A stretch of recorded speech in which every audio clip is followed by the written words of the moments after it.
Is that right? Yes, I'm so excited. He got to play that bit for you. Good evening, everybody. I'm going to step over the microphone here. Barricade there, Chris.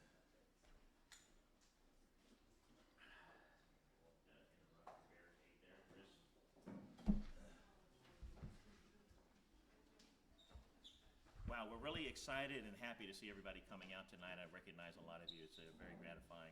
I want to first of all thank Greg DeRoche and Brian England so much for their sponsoring this event. Let's give them a big hand. And my name is Bill Inglis. I'm the chair of the Hickory Village Board. I'm very excited to participate in this event as well. And we have our estimable sound man here, par excellence, Chris Leva, and John Healy, the man of the hour. So when we first were discussing having this event, I remember talking to Chris about it. Wouldn't it be exciting to think you could go back in time and talk to some of the historical figures to resolve debates that are occurring today? Such as, can you hear me better now? Okay, great.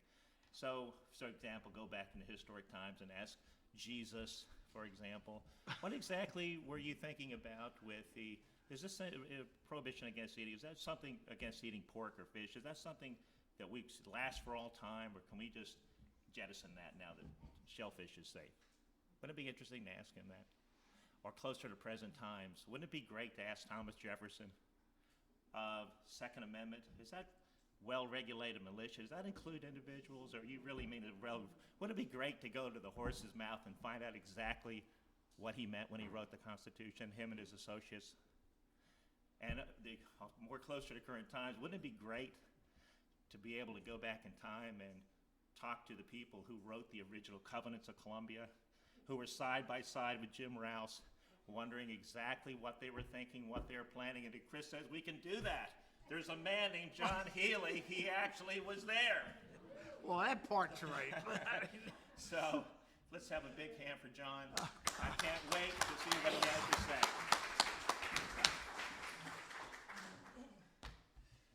John, if you'd like to sit down. I do not.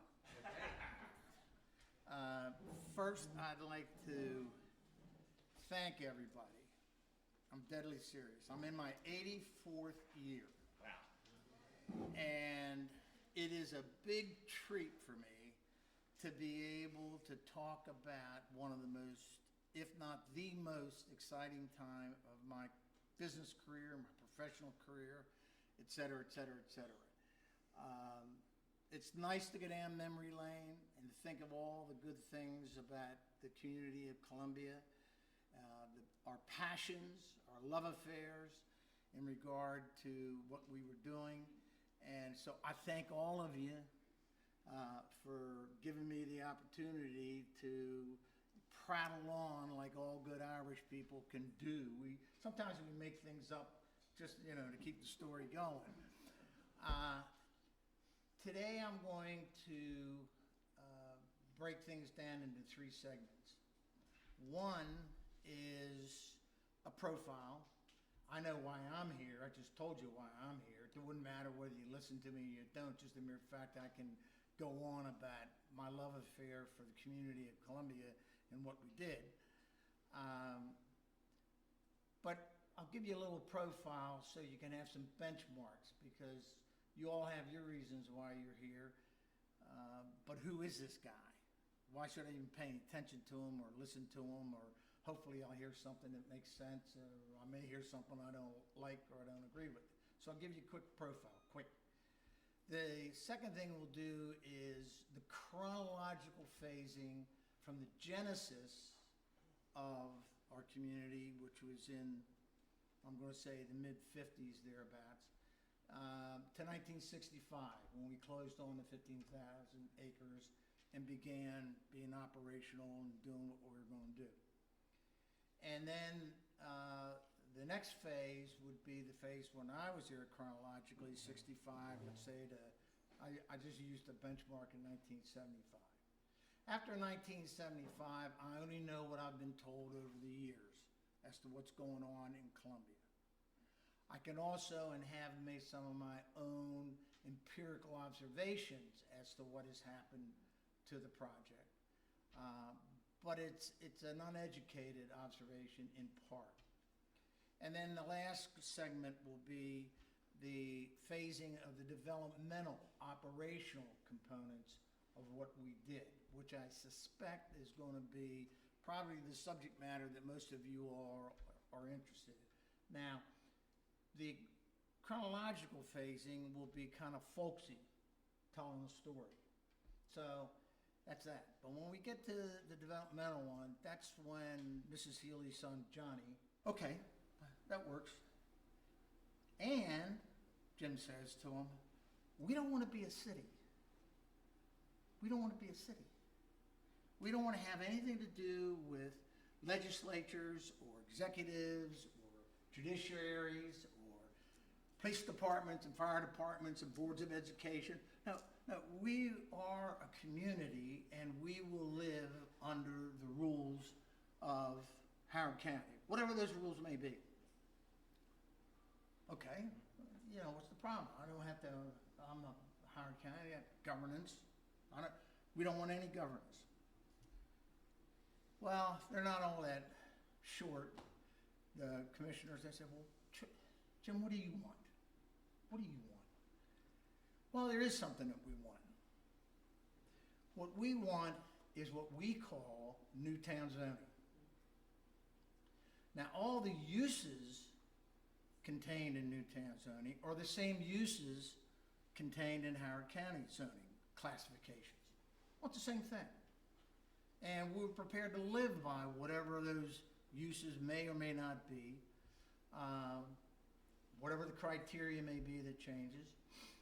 But we want you all to agree and guarantee us that the ratios that we will apply on the 15,000 acres are is etched in stone. What are you talking about? 10% open space. I'm making this point. I can't remember exactly because I am 84. 10% open space, 35, 38% residential. We broke down the residentials into single family, attached, detached, multifamily, blah, blah, blah, blah, blah.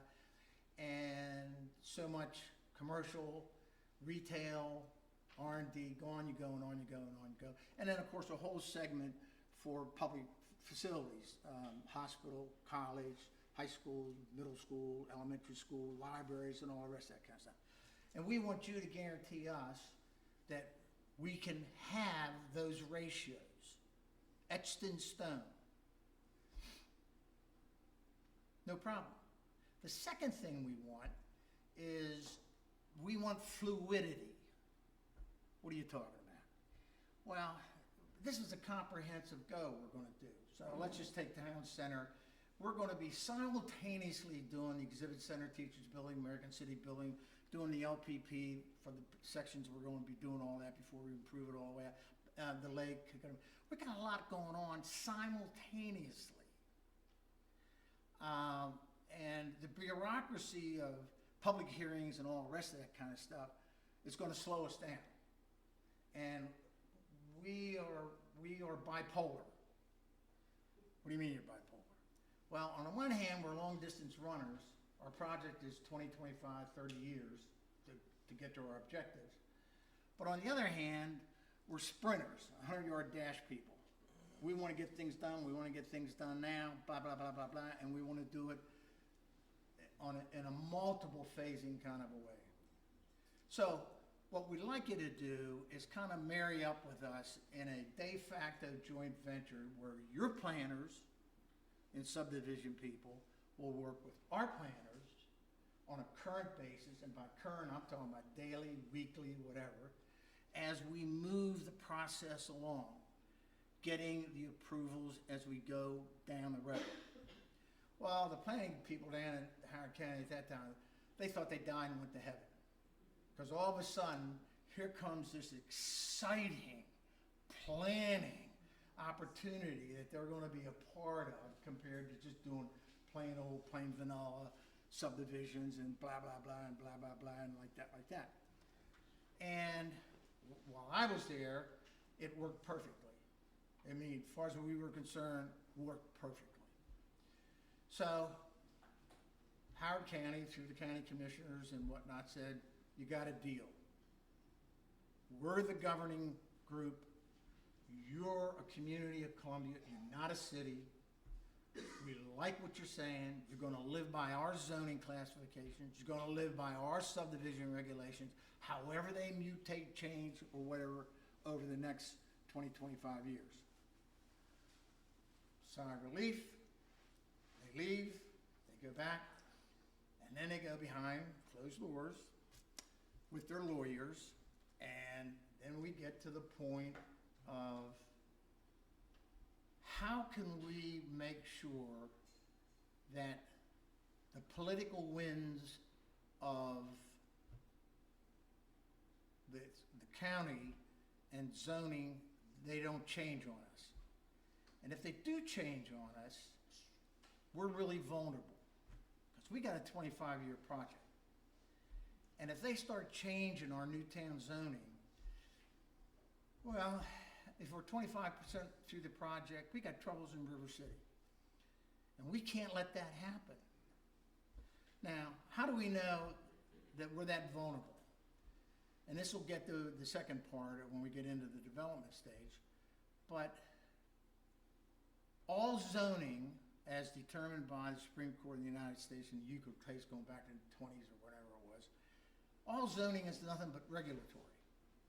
That's all it is. And you don't have any vested rights in your zoning unless you actuate on it. So we got 15,000 acres, we've got 25 years we're gonna be doing this. Yeah, we can start with, Wild Lake and Tass Center, we can do all that kind of stuff, but we got all this other land floating around someplace. And we're vulnerable to the body politic, if you will, the political will, changing in terms of zoning. Well, how can we stop that? How can we prevent that from happening? Covenants. Well, when it came to the covenants,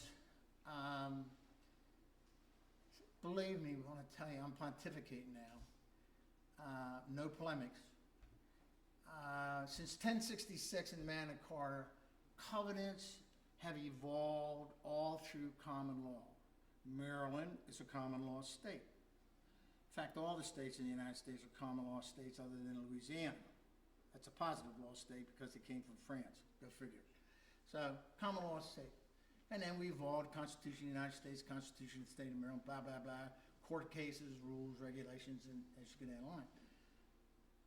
But forever and a day, covenants trump zoning. There's not a zoning law, a zoning anything that can terminate a covenant, can destroy a covenant, can change, modify a covenant. Can't do it. There's only two ways that you can get rid of a covenant, whatever that covenant may be. One is condemnation, and if a government authority condemns, then they got to compensate all the parties in interest to the covenant. And in the case of Columbia, where we got to the point we got, we have covenants all over the place. That's a lot of people. Or the parties in interest to the covenant, you'd have to have unanimity, unless the covenant says something otherwise. Unanimity, all the parties to the covenant have to sign off on it, terminating it, modifying, adding to it, subtracting from it, whatever you want to do with it. It's a big deal. It's a big deal. Okay. Back then, there was a professorial genius in Maryland known as Russell Reno, taught real property law in Maryland.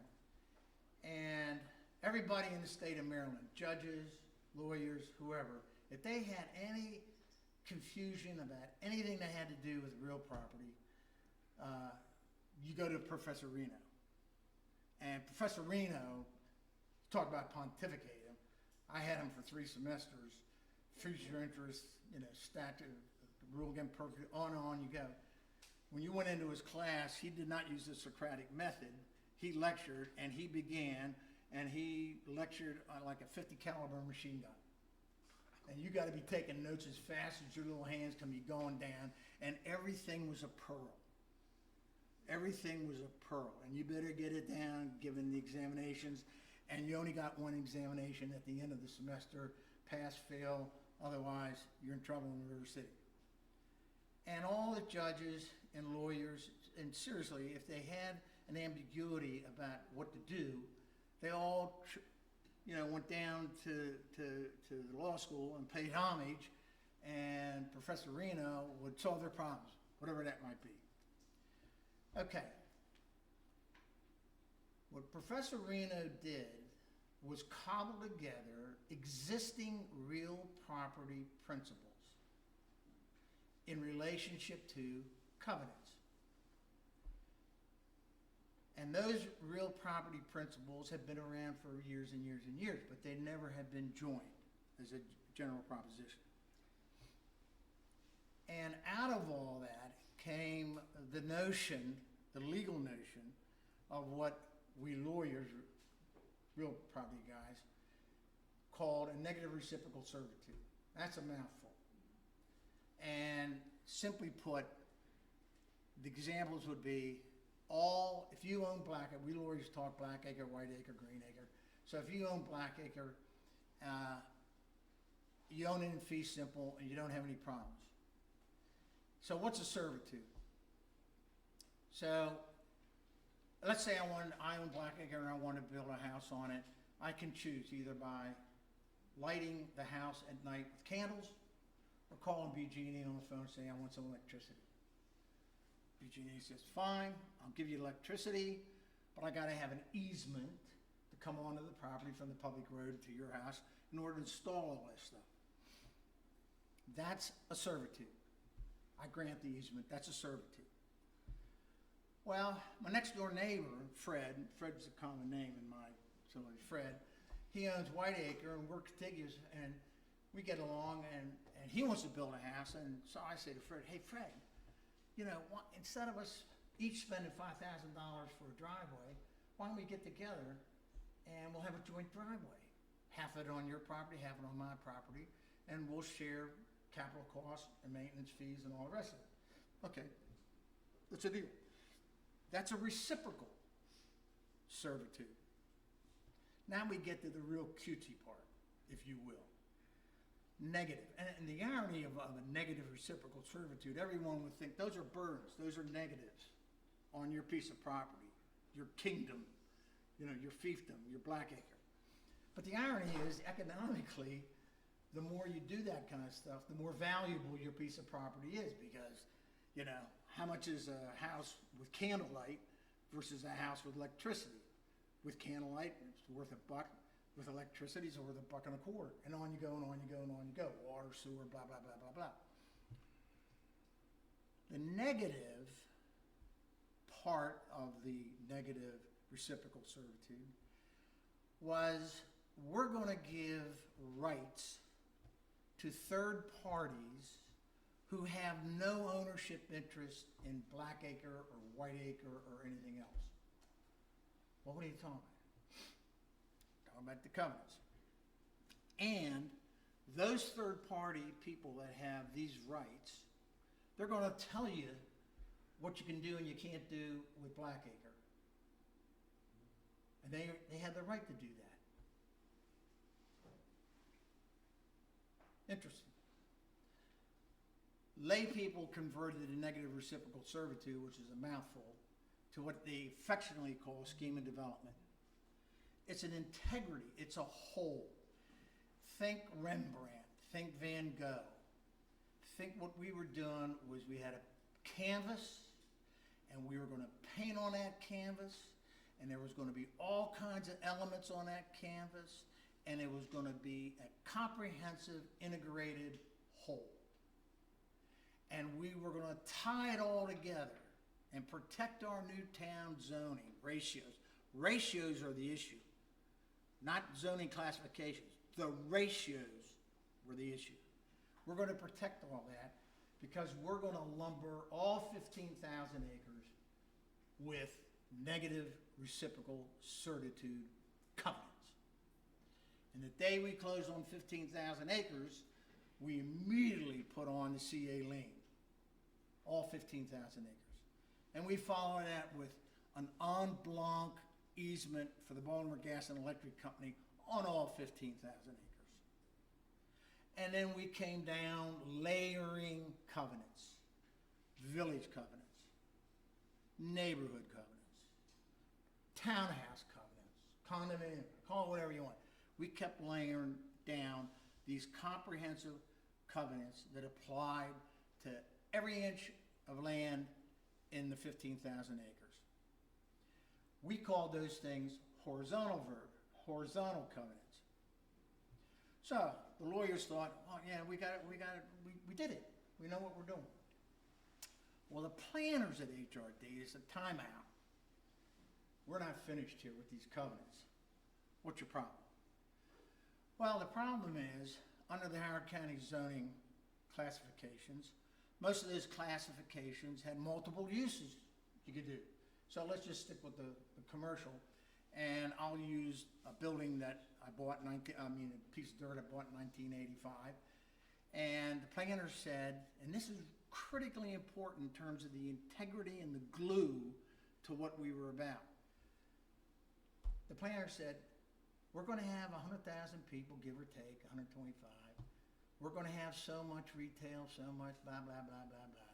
I don't know where they got their algorithms. I don't even know if they called them algorithms back then. But we only want so many banks in Columbia. We only want so many gas stations in Columbia. We don't want to have any hardware stores in the village center. We don't want to have any liquor stores in the mall. And on it went, and on it went, to a finite detail of uses. So what we, the planners, are saying to the lawyers, we want you to make sure that on the land that we classify as commercial or retail or R&D or whatever it is, that you further prohibit a use. So when Dave Carney, pal of mine, high school, law school, the whole thing, Dave Carney and I, when we bought a piece of dirt in 1985, I was glad to see that HRD was still doing it. When we negotiated a deal, all we wanted was office space, an office building. So HRD says, yeah, under your zoning classification in Howard County, you can do office, but you can also do these other uses. And we, HRD, Howard County's okay if you meet the criteria to put a bank on your site, but we're not, because we don't want a bank there. We're going to put the bank someplace else. So the deed that we took had the general covenants, CA, village, town center, blah, blah, blah, blah, blah. But it also had a set of special covenants, we called them, which were attached as amendment, which said to little Johnny Healy, John, you can build your office building here, but you can't do anything else but. And you can't put a bank in here, and you can't do this, and whatever they were saying you could do under the class, can't do it. And those were the special. This is where we had vertical covenants that drilled down on the site itself and had nothing to do with anybody else in the village or in the town or whatever the case may be. And that fabric of new town zoning and covenants is what created the glue that pulled the 15,000 acres together. But what we must understand is that it wasn't a real estate project. Mr. Rouse was not building a real estate project. Mr. Rouse's dream had to do with the community of Columbia. And Mr. Rouse, his view of all of us in this room and everybody else, universally, was that we were all the same. We're all the same. We all have the same dreams. We all have the same aspirations. We all have grandpas, and moms and dads, and spouses and kids and grandkids and pals. We all want to achieve the hierarchy of virtue and whatnot, safety, peace, education. food, we're all the same. Now, we Army guys would like to say, we're all the same on a hospital potty. Every one of us. And we're all bleed red. And there's no difference among everybody in this room at that most fundamental, intrinsic, spiritual level. And that was his focus. Now, you have all kinds of communities. American Legion, Boy Scouts, Girl Scouts, Rotary clubs. They're all communities of one kind or another. Mr. Rouse just happened to think, because he was in the real estate business, I'm going to do this community and I'm going to plop it down on a piece of dirt. But the focus was 100% community. The focus was never money. That's hard to believe. Most people don't believe it. You can say it and they say, oh, yeah. Oh, no. We were broke in 1972. We were insolvent in 1972. Now, in part we were insolvent because Willard, Jim's brother or whatever, he died, and Willard was the brake on Jim when it came to spending money. So that's how we got our headquarters building, Frank Gary's building. That's how we got it. Back in those days, we had corporate overheads, and I was in the legal department, obviously, and our corporate overhead was $4.50 a square rent that had to get passed on to the other profit centers. After we built that building, our rent went to $26 a square. And we were insolvent. And that was resolved when whoever said something about Mr. Wild came down and said, Klaska comes out of the garage and up, we go back up to Hartford County, up to Hartford, Connecticut.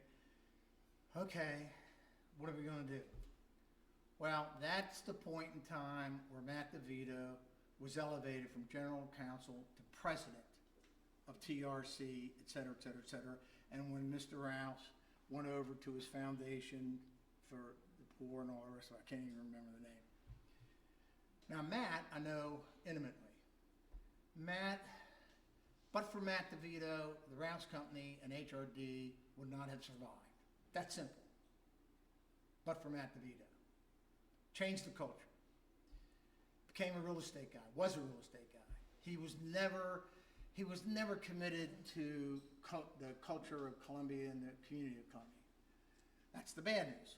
He always wanted to take the headquarters downtown Baltimore with the movers and the shakers at the Mercantile Club and all the rest of that kind of business. The board wouldn't let that happen. So here we are. And Matt takes the company going forward. I'm out of here. I'm not working for him anymore. But he takes the company and it survives. And then, in part of telling the story, is Matt retires. Mike Spears made the head of city manager for Columbia.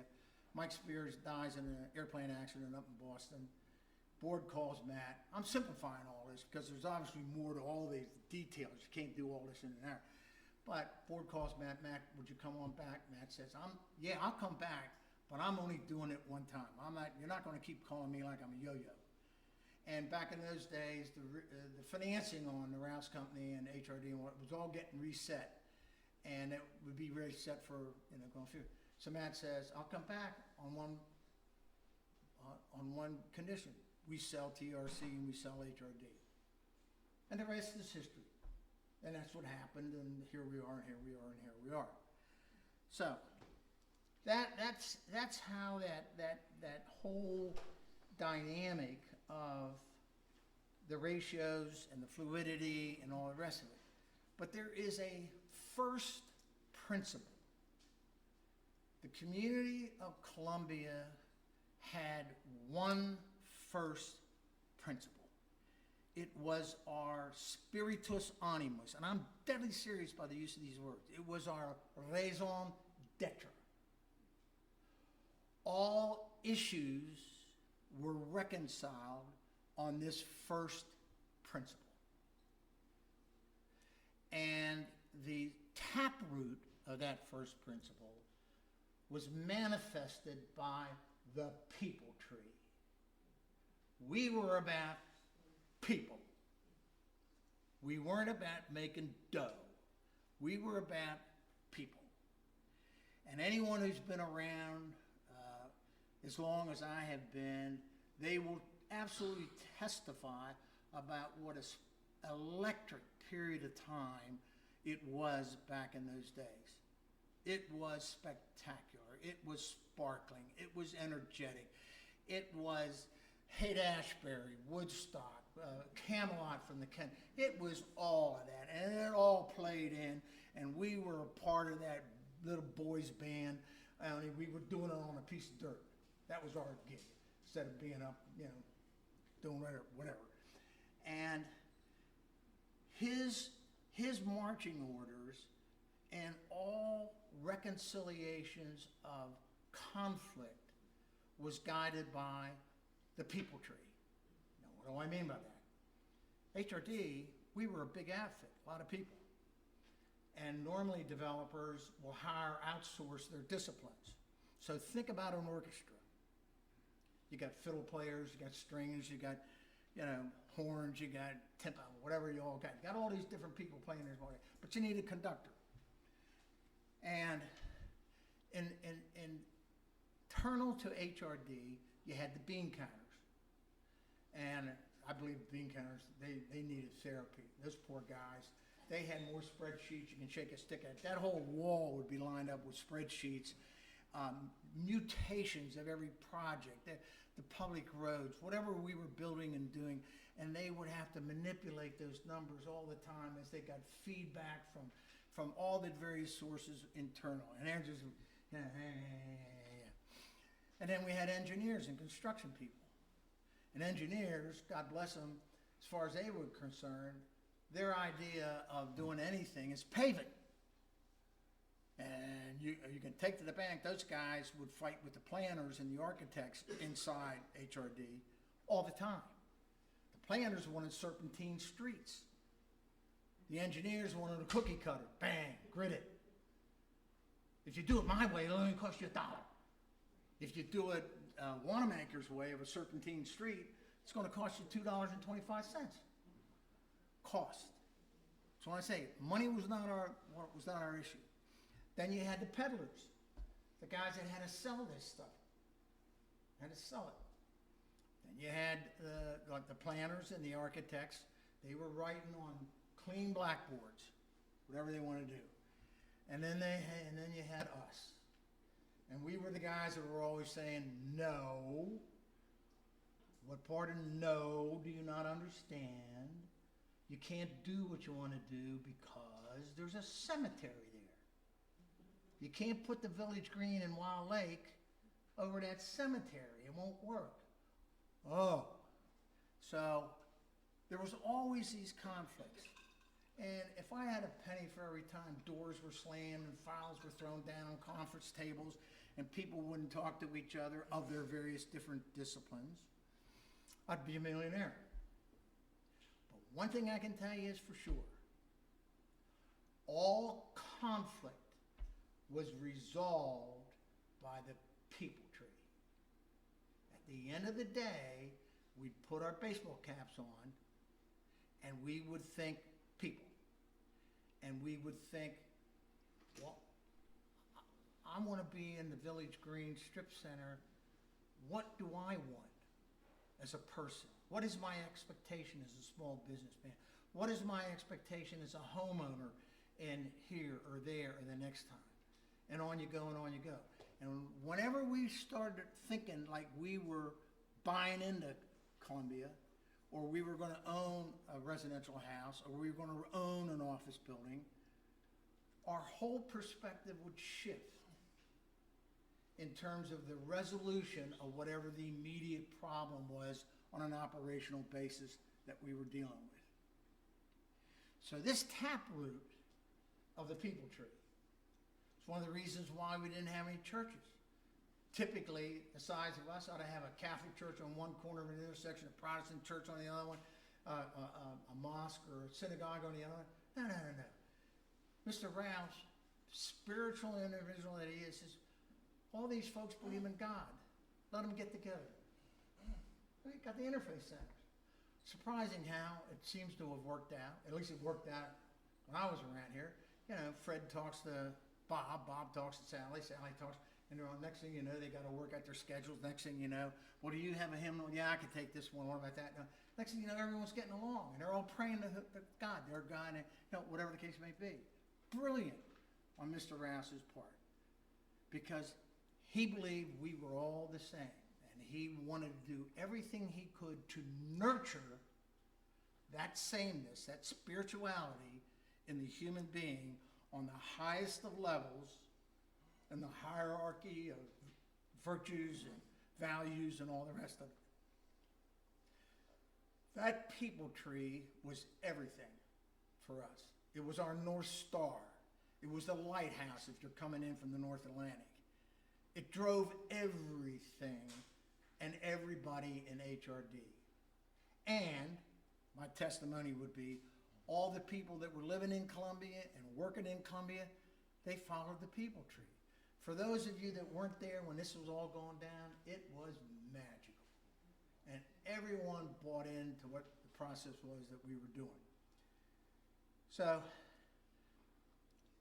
at the end of the day, we get into the developmental side, 65 to 75, give or take, and those are all the things that HRD did to make sure, and we were intolerant, totally intolerant.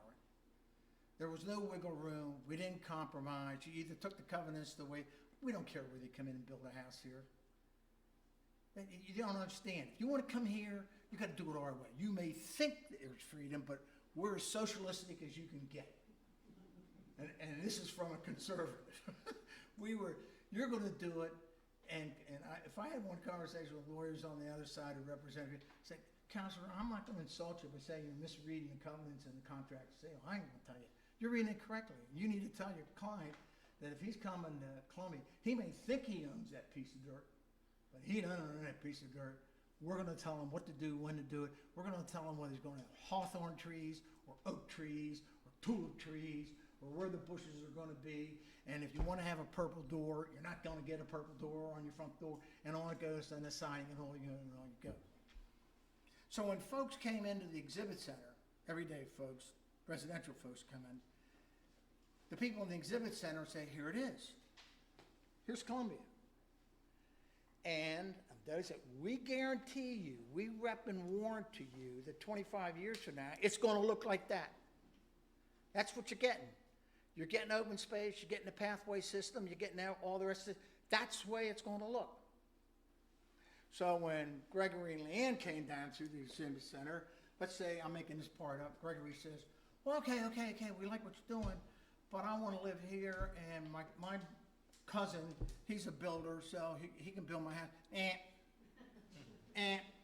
No, sorry, Greg. If you want to be here, we got a model home park down here. We got a bunch of builders. You go on down there, and one of those guys, you pick out what you want. Well, okay, I pick out this house from Ryland, Columbia Builders, whoever, and I want to put it on that lot. Ryland only owns these lots, and Columbia Builders owns these, and on you go, and on you go, and on you go.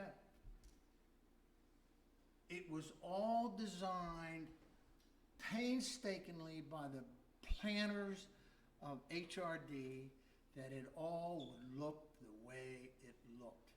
And at the end of the 25 years, our ratios would all be in place, 10%, 35%, whatever the case may be. The demographics would probably be the same, 100 to 125,000. Densities would be the same. And that was our community. And that's what we were gunning for. And that's the whole time I was there, that's exactly what we ended up doing until I left. And then at least as far as the special covenants are concerned, when I bought a piece of dirt in 1985 to put up an office building, HRD was still attaching those special covenants besides CA and BG&E and town center covenants, and down you go, and down you go, and down you go. So it was a combination of the horizontal, the vertical, the integrity of the Newtown zone, and the legal operation and effect of the covenants. And think saran wrap. We wrapped the whole 15,000 acres with saran wrap, AKA the covenants. And people everybody in the city of Columbia has standing if they determine there's a breach in any covenant, in any village, any place. That's the negative part of negative reciprocal servitudes.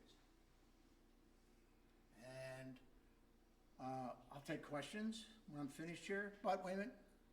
Steady as she goes. Impetuous. Steady as she goes. And as I said, I'm not arguing with anybody. I know what I know. I know what I know to be foundational in real property law. Foundational to the point where blocking and tackling is foundational in football. Stops and start in hockey. Catching and throwing in baseball. Scales in music. And I could go on. It's foundational. It's 101. And one of the biggest problems I would ever have had over the years, when I got an attorney on the other side, and he doesn't understand that 1 + 1 = 2, and you got to start negotiating on that level, you want to say to the guy, son, you better get your money back from law school, or you better go back and do your homework, because I'm not going to waste my time about 1 + 1 = 2. And in my analogy, 1 + 1 = 2 is the legal operation effect of the negative reciprocal servitude covenants over the whole city of Columbia. So as one of the most famous philosophers in America said, abba dabba dabba doo. That's all, folks. Questions?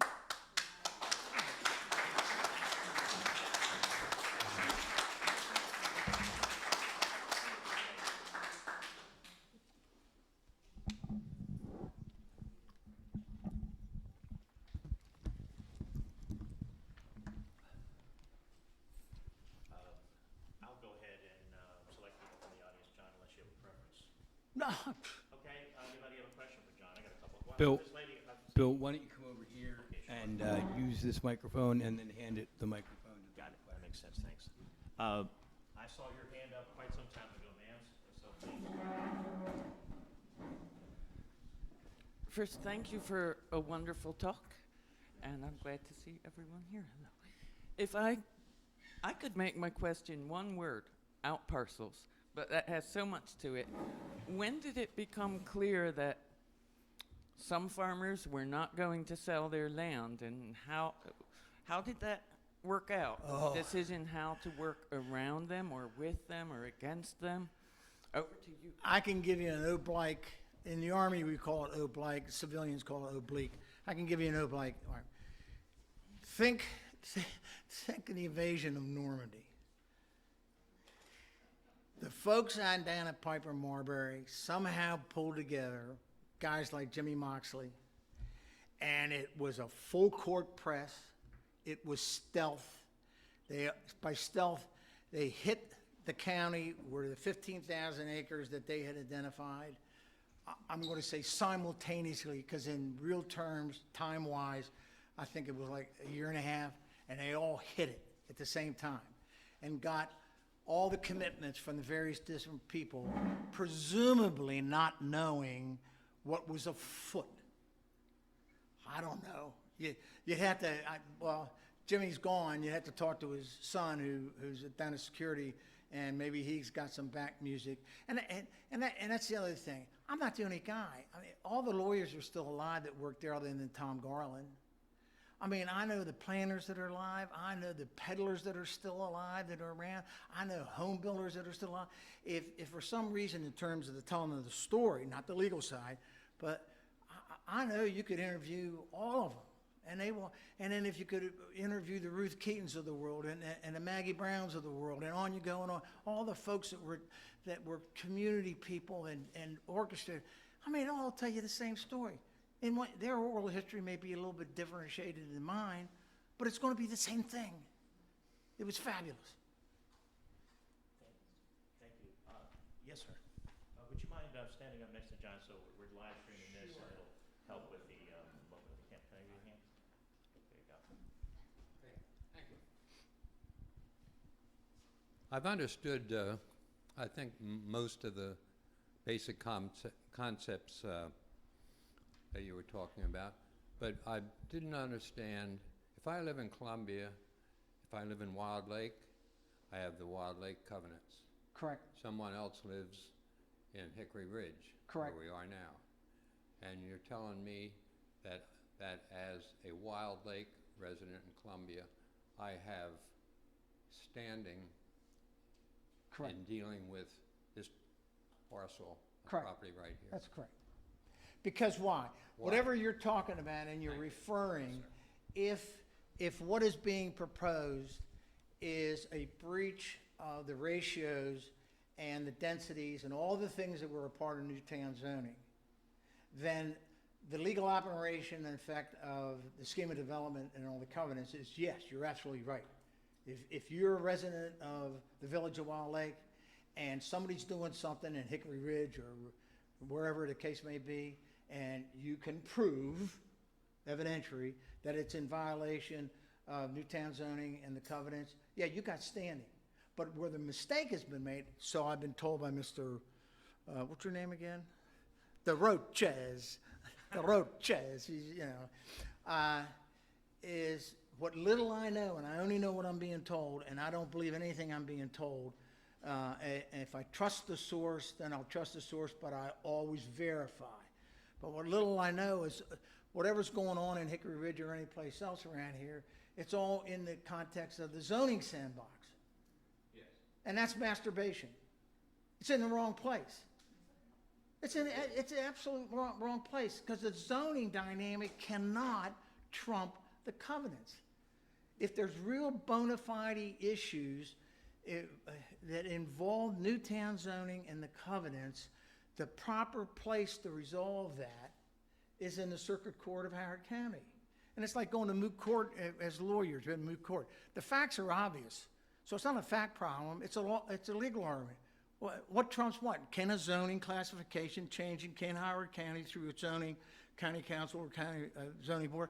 Can they interrupt, terminate, add or subtract zoning, in contrary to the Newtown zone? And I'm pontificating. I'm saying, no. Newtown zoning and the covenants, the saran wrap of the legal operation effect of all the covenants as layered, trumps any zoning initiative at all, period. Now, if that has happened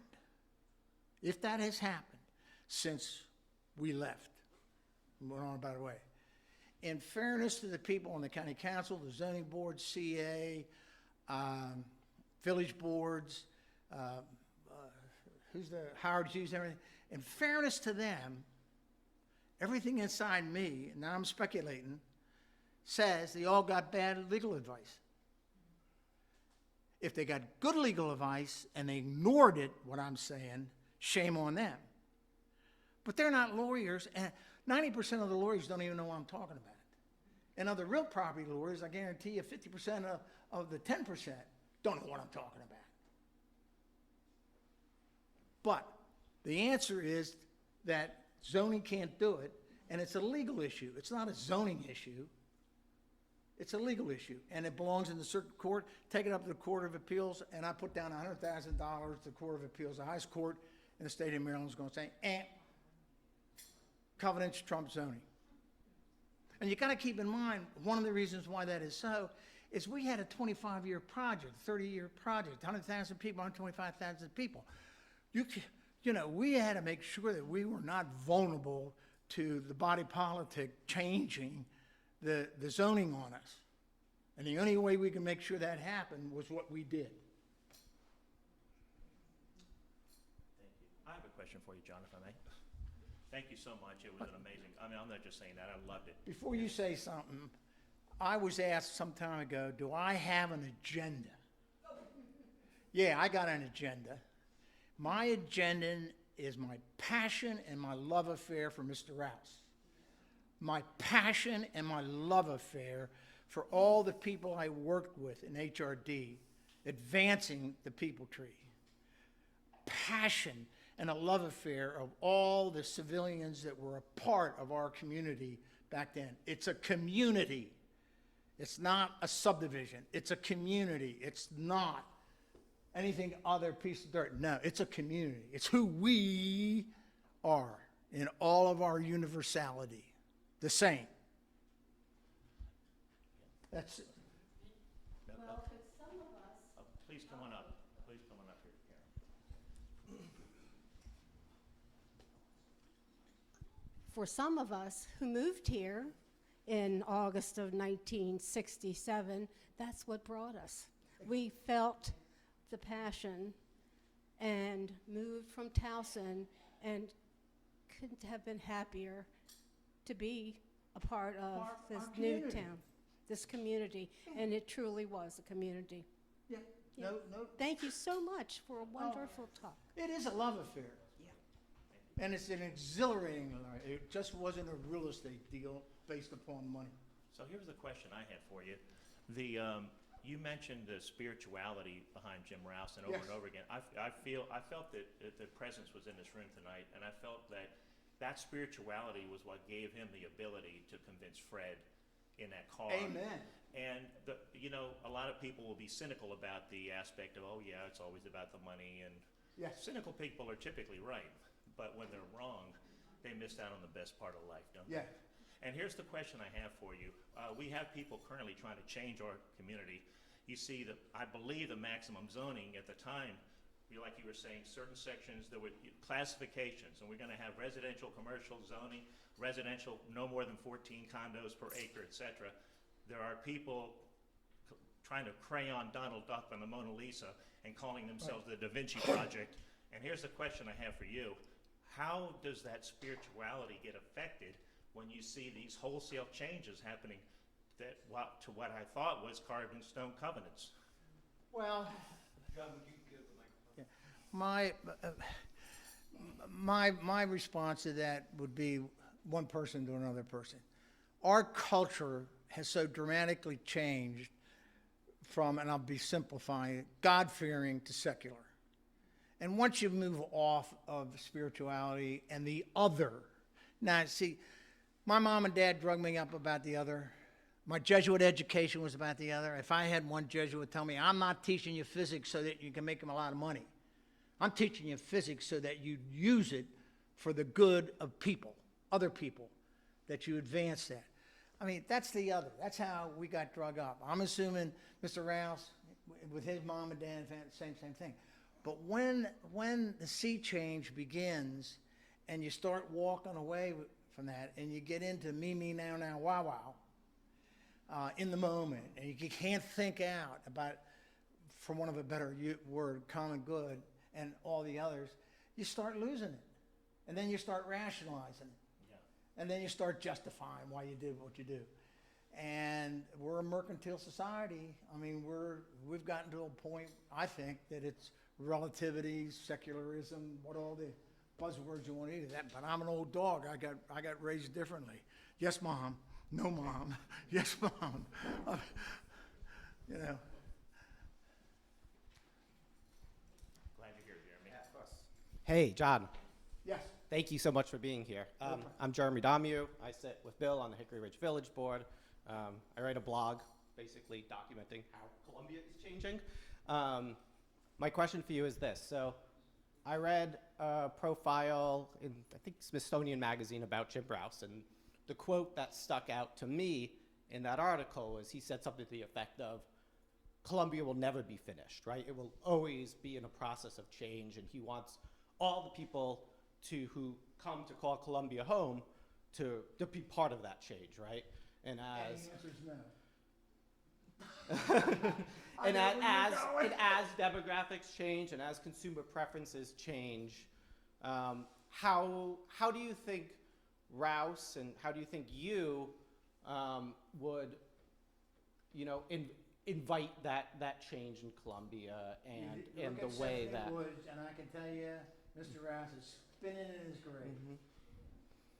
Everything you're saying is true in terms of change, cultural change, community change. That's all true. But insofar as 15,000 acres, densities, uses, etc., the open space dynamic goes to the culture and nurturing of mankind to have open space, to see the hawthorn trees and all the rest of it. He's spinning in his grave. Now, not while I'm thinking about it, and he said what he said. If in fact The Newtown ratios have been violated as we speak in 2022. And if in fact the covenants have been breached as we speak in 2022, and what has been done has been actualized, you can't undo it. You cannot undo it. That's basic fundamental law.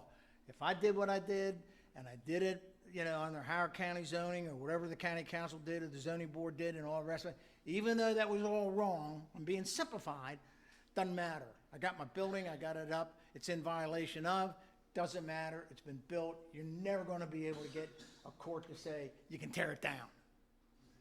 But to the extent that if you did an audit of the ratios and the demographics, and you came to find out that in 22, the original dynamic of Newtown and the covenants have been not only complied with, but overbuilt densities and all the rest of it, then legally you could prevent any future development of any of the open space lots or any of the rest of it. You could do that, but it's a legal issue. It's not a zoning issue. It's a legal issue.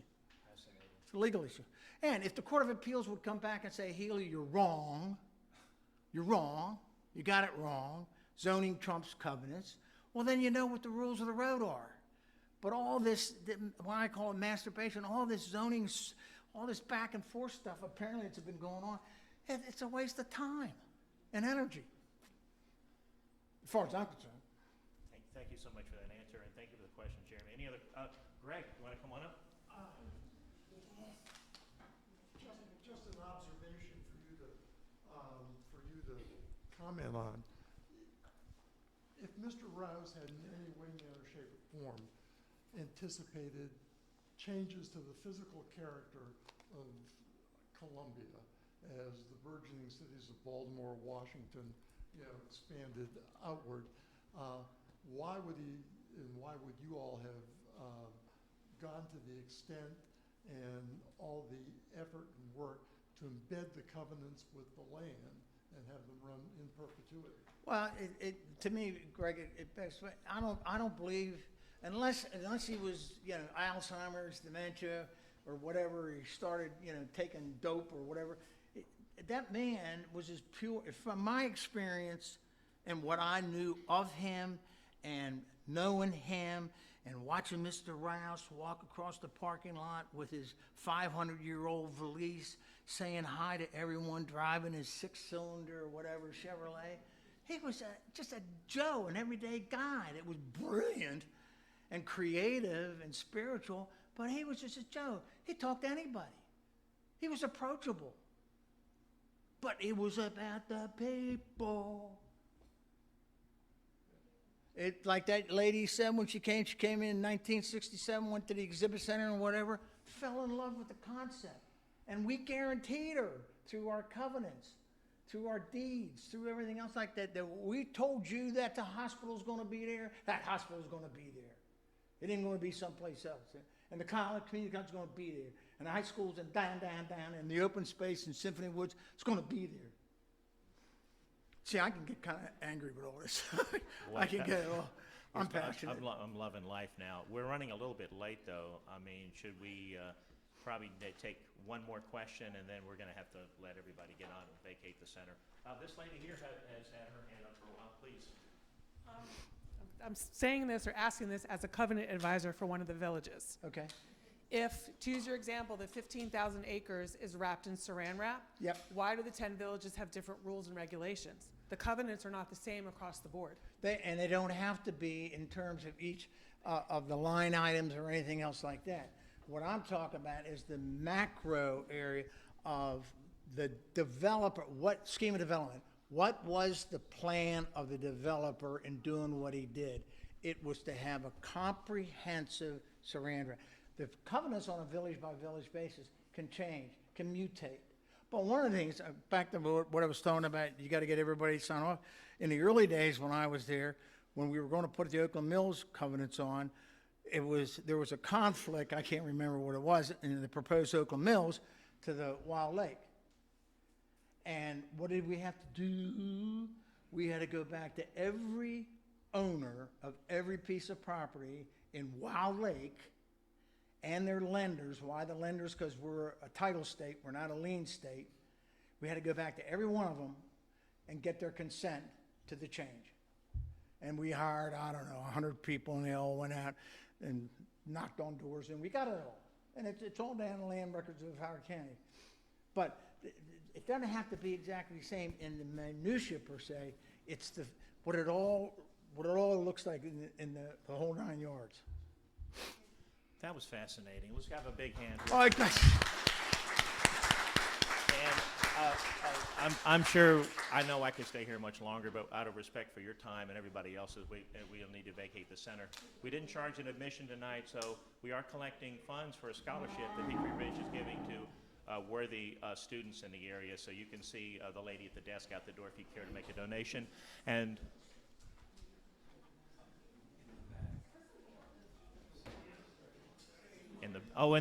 that's right, in the back, if you want summaries of John, because he covered a lot of stuff in some dense material. If you would like summaries of that, we've made copies in the back for you. Thank you so much, everybody. Have a blessed night. Yes.